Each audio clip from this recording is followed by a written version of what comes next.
from the Ticats Audio Network. This is Ticats Today with Louie Butko. Yes, it is Ticats Day for a Wednesday, December the 21st, 2022, and I'm very pleased to be joined by Emily, Todd, and Taylor Macintyre. They are part of the Inaugural Women's Football Conference that's coming to Tim Hortons Field February 18th and 19th. Taylor Macintyre is the founder. And Taylor, where did the idea for this football conference, specifically targeted for women, come from?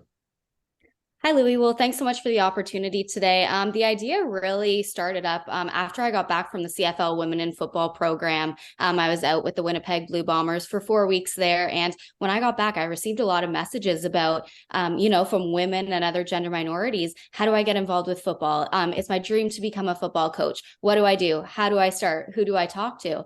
And so I was always copying and pasting these messages to send through and try and make these connections for people. And I thought, why isn't there a platform or something available? And it just hit me one day in August. Okay, well, let's create it.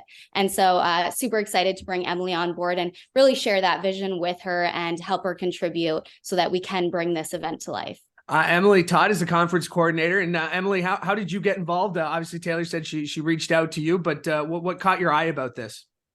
So Taylor and I actually got to know each other when we were both on the coaching staff for Ontario's first U18 women's tackle team. So we traveled together to Regina for the national tournament in July, and just really our goals aligned. Like, we're both women in football. We both have all these different experiences and this background, and we just wanted to share that with people going forward. And I think what really caught my eye is her willingness to provide these opportunities for other women in football or for women looking to get into football, because growing up we didn't have those sort of opportunities, and now that there's so many opportunities out there in different positions for women in football, we just wanted to give them a platform, like Taylor said, to network and show them the different pathways and the different possibilities to get into the sport.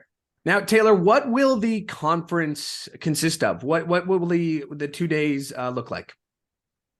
Yeah, so we have an in-person and a live stream option for the conference. So the 2-day event has certain meet and greet sessions. We have clinic style educational presentations, a panel discussion, a Q&A period, a networking night, as well as an on-field session. So really a variety of different things to appeal to all different learning styles, and really to appeal to, regardless where someone is in their football journey, this is an opportunity for them to get involved. Now, to that point, Emily, I mean, this is, even if you have an interest in football and you never knew how to get in, this is going to be the event that it doesn't matter if you have some experience playing the game, watching the game, or none at all. This 2-day session is going to be informative for just about everybody, right? For sure. And I can speak to that on a personal level. Like, I only played one season of flag football in undergrad, but I was always a huge football fan. My family loves football, and, I just sort of volunteered and have different roles that way. So even if you don't have like the coaching expertise or necessarily a passion for coaching or strength and conditioning, there's opportunities out there for like football operations or team administration, which is a little bit more of my background and my passion. So it really does appeal to anyone. And like you said, whether you have years of experience and are looking to take the next step, or, you're just come out of a playing career and you're looking to get involved in a different way, this really has an opportunity and is like a calling to anyone sort of just for their next path. You mentioned coaching. Taylor, do I have it correct that you were a coach yourself? Aren't you? For the McMaster Marauders football team?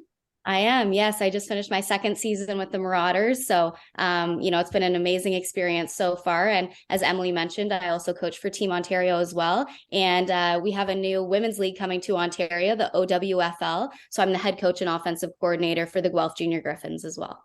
The women's tackle football team, they lost. They just barely lost, right, in the final. Do I have that right? That was. I mean, I remember watching the game, and they were so close. How involved were you in that, Emily? Because that was one of those things that I had to go looking for to find the stream to watch it. Which, it's unfortunate. It should be on the major broadcast networks like we do for other sports. But that team, it was a special group, wasn't it? That was incredible. Like I had never seen women's tackle before that tournament, and seeing the girls have their first opportunity to play where the Saskatchewan Roughriders play was amazing. So I was the general manager for the team. I got involved because I was volunteering with Football Ontario as their women and girls development coordinator. And then that GM position opened up, and it really, just sort of all like skyrocketed from there into this amazing opportunity. And Ontario is actually hosting that tournament in July in Ottawa. So hopefully we'll have some more streaming options available, and it'll be more sort of like broadcasted in different ways, just for more people to see it. Yeah, I mean, to that point, Taylor, there is some sort of idea out there that's wrong, that women don't want to play football. They don't want to tackle each other. I mean, that seems wrong, because it is, because we've seen women tackle each other and they do want to play football. Why do you think that stigma is there, and what can we do to get rid of it? Yeah, that's a great question. Honestly, there is a demand for women's tackle football, and women and gender minorities do want to get involved with the game. So I think we just have to keep creating these opportunities for learning and to network, et cetera. So the conference is a great opportunity for that, but also, leaders in the community stepping up to create the Ontario Women's Football League, for example, and to start up this new league that we're having starting next spring. So really excited just for the increased opportunities. And I think it just takes, even one person, starting, making that first step and bringing along friends and colleagues who share that passion to get a project going. And Emily, when you think of this conference, what are you hoping a young woman gets out of attending the 2 days? Yeah, I think I would just love for someone to have that next step in their football career, or maybe finding an opportunity that they didn't know existed, because that's definitely what I've gotten out of my position in this past year, is learning that there's so many opportunities for anyone in football, but specifically women as well. And we've seen the growth of women in football over the past couple of years. And just for them to see, like, even if there isn't an opportunity for me to play in the CFL, that I can work in the CFL in different capacities. So just for a young woman to see that is an opportunity is there for them, and that it can be possible for them to work in football. And Taylor, that's such a good point, because I mean, there are so many different paths you can take. You can be a podcast host. You can be digital content. I mean, I've worked with some fantastic women at the Hamilton Sports Group, but there is an infinite number of possibilities of what you can do in football. And I would guess that's going to be one of the key messages in this conference. Yeah, it definitely will be. Really, the goal overall is just to have women, girls, and gender minorities feel welcome. We want to provide education, guidance, inspiration, networking opportunities for them to be able to connect and take that next step in their journey, as Emily said. So just providing the opportunity where people can connect and share their journeys, and, have those conversations of what we can do really to continue to grow the sport for women and gender minorities in football. Now, Emily, we were talking about this, the idea came back up in August. It's December. The conference is in February. Now that it's announced, now that it's out there, as the coordinator, do you feel like maybe a little bit of weight on your shoulders, or how you feeling as we get closer? I believe it's 2 months to the day, a couple of days ago. So how are you feeling about it? I'm really excited. I mean, just to think that, this just started as an idea, and Taylor and I sort of talked about it more after we went to the Spark Summit hosted by the Hamilton Sports Group. So just to think now that it's sort of like becoming real, we have a registration live, we have a website, we have so many speakers confirmed. So it's exciting, but I'm also, looking for those things that maybe we didn't think of, or things we might have missed along the way. But just for it to become real and for those things to become live is really exciting. And to have opportunities like this to talk about it and to promote it it's kind of surreal as well, just to think that it's all sort of coming together. Taylor, can you tell us some of the guests we could expect at this conference, some of the speakers that the women will be listening to?